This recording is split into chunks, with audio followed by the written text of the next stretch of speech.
વડોદરામાં જયશ્રી અંબેમાં નવરાત્રી રાસ ગરબા મંડળ દ્વારા તૈયારીઓને આખરી ઓપ અપાઈ રહી છે। વડોદરામાં ગરબા નગરી વડોદરામાં જયશ્રી અંબે નવરાત્રી રાસ ગરબા મંડળ દ્વારા રાજમહેલ રોડ ખાતે શહેરી ગરબાનું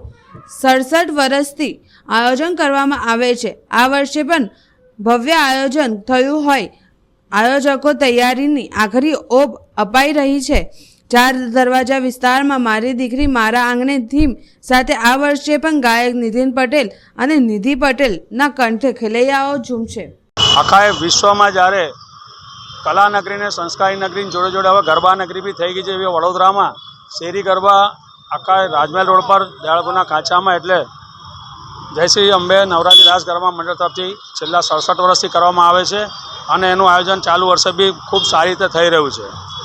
આ શેરી ગરબામાં વિશેષ કે આજુબાજુની જે ચાર દરવાજાની વચ્ચે જે સિટી હતું એ સિટીની બધી દીકરીઓ મા બહેનો અત્યારે પોતાની છોકરી એમની સામે રમે એવા કોન્સેપ્ટથી મારી દીકરી મારા ઘરના આંગણે છેલ્લા 7 વર્ષથી આ કોન્સેપ્ટ ચલાવી રહ્યા છે અને છેલ્લા 6 વર્ષથી તો અમારા આયોજકો દ્વારા જે ડાંબર પર રમાતી હોય છે છોકરીઓને પગ છોલાઈ જાય છે એની ચિંતા કરીને ઠેકે ઠેક કાર્પેટ પાથરવામાં આવે છે અને આ શેરી ગરબા ખૂબ જ પ્રચલિત છે આખા ગુજરાતમાં। તો આપના માધ્યમથી જરૂર કહીશ કે આવો શેરી ગરબા જે ઘરની ગરિમા જે પતવા આવી છે એની આ ગરિમા જાળવી રાખીએ અને દરેકે દરેક જગ્યાએ હું તમારા માધ્યમથી કહેવા માગીશ કે શેરી ગરબાનું આયોજન થાય। અહીંયા આગળ આયોજકો દ્વારા ખૂબ વિશેષ ધ્યાન આપવામાં આવે છે, નિઃશુલ્ક હોય છે, કોઈ જાતનો જોવાના કે રમવાના પૈસા લેવામાં આવતા નથી। એટલે આ શેરી ગરબા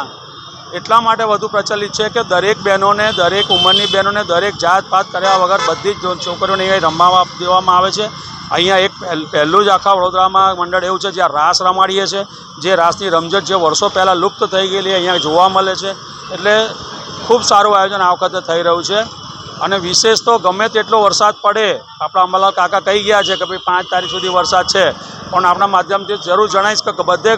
માતાજીની અર્ચના પૂજા બધે થાય, ભગવાન કરે બધા જણા ગરબા ચાલુ હોય, પણ સપોઝ એક તકો એવો વરસાદ પડે ના પડે તો અમારા પહેલા દિવસથી ગરબા ચાલવાના છે ચાલવાના છે, કારણ કે અહીં પાણી ભરાતું નથી ને વરસાદ પડે તો અમે ખાલી બ્રશ મારીને અમે ગ્રાઉન્ડ ચોખ્ખું કરી નાખીએ છીએ।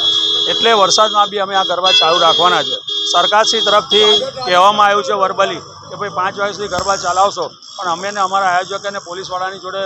તાલમેલ કરીને અમે અમારી રીતે જે પ્રમાણે સરકારને, આજુબાજુની પબ્લિકને, વરિષ્ઠ